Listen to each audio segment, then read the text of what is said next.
The next Project Red series was just revealed and I am extremely hyped. We got a brand new hero, transformation device, and even the cast revealed. There's a whole lot to talk about, so let's just get right into KAKUSEIHUNTER Omegahorn.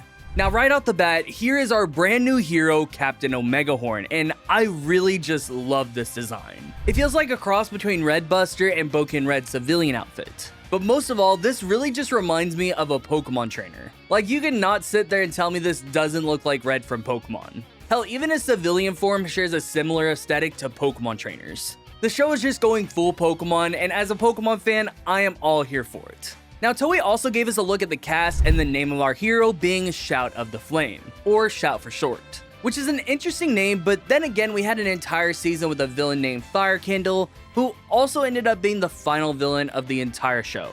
So I think I can deal with Shout for another. But he will be played by Narahara Sho, but we don't know who the suit actor is just yet. I figure once we get closer to the actual premiere of the show, we'll figure out all of those details. Shout is a treasure hunter who travels on adventures deciphering ancient scripts. And we saw a glimpse of those ancient scripts in the first poster that we got, which honestly just looks really cool. Now apparently the Omegahorn suit is homemade, which honestly, given the jacket and the hat, it's really just honestly selling the whole entire idea. And again, I just love the suit, it is amazing. But Shout's entire life got flipped upside down once he unearthed the Omegahorn, which was used by a captain of an ancient civilization. And there he meets one of the Kaijus, being Enkaku. And like in Pokemon, he battles, interacts, and grows through encounters with other hunters. Now it seems like his transformation device is a megaphone called the Omega Analyzer, which honestly is a major upgrade from the GAVAN trigger. Like, that toy just sucked.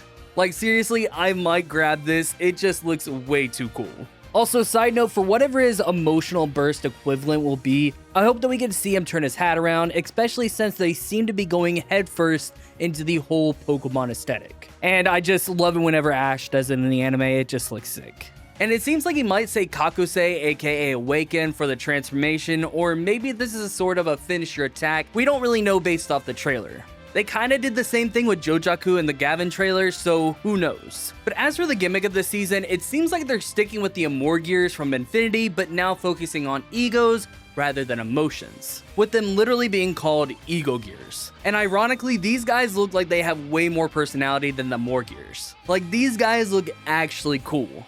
But enough about Shout, let's talk about Enkaku, the first Kakuju that Shout encounters and befriends. He's gonna be played by Kunigami Masato. Now I'm gonna be honest, I was caught off guard at the fact that the Kaijus are actually gonna have human forms, but honestly, I am down for it. It adds a little bit of personality to them rather than just being CGI monsters. But Enkaku is the ancient horned beast king that was sealed away until Shout found him. And again, his design here is really cool. I never would have thought that a deer kaiju would look this cool, but Omegahorn managed to do it. But from what I read, his personality seems very similar to Ankh from O's, carrying a sort of imposing presence and of course feeling unfamiliar with the modern world. Which honestly, that made for some good character growth for Ankh. So honestly, I just hope that they do the same for him. He sees the quality of a king or ego in Shout and guides him to become the true captain, even if they clash. So again, it seems like these two's relationship is going to be very similar to Eiji and Ankh's, where their ideals clash, but they share a common goal of sorts. Moving along, we have our female lead, Giro, played by Itose Nanaha.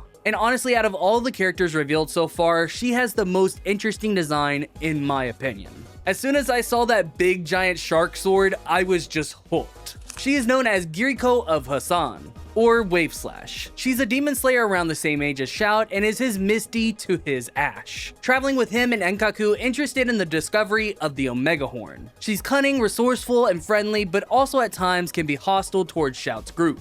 She excels in sword combat using her giant sword, which is integrated with the power of Zankaku, which is the giant shark Kakuju. And apparently she can also infuse the power into herself, which could allude to the Kakuju's ability being used outside of just a Henshin device. Think of how ZEZTZ uses the capsums outside of battle. And just from that alone, I cannot wait to see what they do with her battles. Now, in all honesty, I do wonder if she'll eventually become a Henshin hero, but as of right now, nothing's mentioning it or even hinting towards it. But just the idea of seeing this big giant sword in a fight just sounds sick as hell. And honestly, I hope that she gets to do her own stunts too. And with how much Kiki and Koto have been carrying GAVAN for me, I have high hopes for her in Omegahorn. Also, side note, apparently her actress was a guest star in Dawn Brothers as the Dynaman monster. I just thought that was interesting and something worth bringing up. But of course, what would a Pokemon season be without a rival? Enter Ebar, named Ebar of the Despair, played by Tatsuru Shoko. This guy is essentially the Paul of the show, wanting mostly power and domination. He has many hunters doing his bidding and sending them to neighboring countries to expand his own territory. And just like Paul, he is a strong fighter engaging in battles with his own henshin device, Omegahorn Zetsu, and uses the power of Zetsu Enkaku, who we'll get to in a bit. Now from the looks of it, it looks like this guy is going to be a big threat, at least for early Omegahorn. And honestly, he seems like much more of a threat already than Death Gavin. Like, Death Gavin already wasn't included in the press conference, so we should have known from the beginning that his role was going to be at the least minimum in the series. But this guy seems like he's going to be an active threat against Shout and get in his way whether directly or indirectly. And to do so, he will need the power of Zetsu Enkaku, who like Enkaku usually appears in his human form. And he's going to be played by Eito Konishi. And apparently this guy is going to have overwhelming strength and is going to be very confident. He's also very different from other hunters and demons who bow down to Ibar, as he sees them on equal footing. And apparently he's somehow connected to Enkaku in some way. And given how the other kaijus are named, it definitely seems like there is some lore between these two. Maybe they're counterparts of some sort. Now his monster form honestly gives me a Kaiju-esque Gabumon vibe, which honestly again I just think looks so freaking cool. Like the kaijus just look sick in the show. And of course this is a monster taming series, so of course we have a ton of monsters that have been divided into different classes. Class Omega, which is Enkaku and Zetsu Enkaku, Class S, which Zankaku is in, and then A Class, which will get revealed as the series goes on. And Class Omegas are the only ones with humanoid forms. Now apparently there's going to be over 50 kaijus in this series, each with their own Egorgears. And even some of them feel like counterparts that I feel could have a different form but be related to the original series. Think of like convergent forms in Pokemon, or even like Alolan forms, Galarian forms, stuff like that. However, so far, I don't think there will be a mecha for this season, but if we do get kaijus instead of mechas, I am totally down for it. I just think they look cool. Now, currently there isn't a date for the press conference, and given that the show literally starts in 4 weeks on July 26th, I personally think that every week we're just gonna get a sprinkle of news here and there. And currently there isn't a confirmation or a rumor of who the writer of the show is, but given how the show is supposed to be somewhat related to Gavin Infinity, and the show will apparently have Reiji appear in it every once in a while, I would not be surprised if Atsuhiro Tomioka would be taking on the role here again too. And given he wrote a bunch of Pokemon episodes, I really personally feel like he could do a really good job here, if he gets the creative freedom. I mean, look at Boom Boonger, it's a goated season with a good story. However, for me, I was not impressed with his work on Gavin. It feels like there's not a clear direction for the show, and it feels like the show just does fuck all just to get by every week until Omegahorn.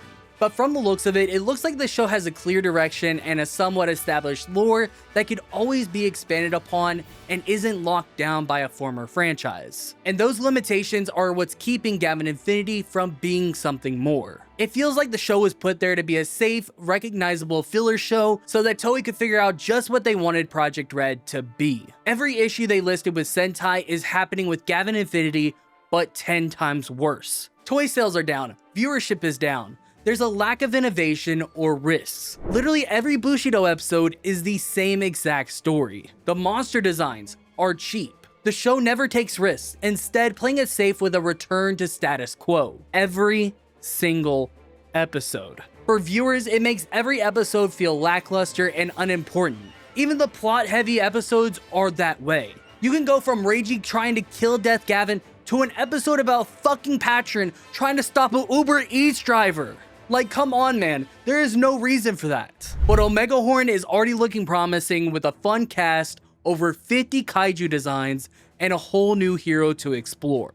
This feels like the true beginning of Project Red. But with that, if you're excited about Omegahorn, go ahead and smash that like button down below and subscribe so you don't miss out on any new Toku content. I got a bunch of videos in the works and you do not want to miss them. But with that, I'm gonna get the heck out of here. I'm FalPlays and I'm out.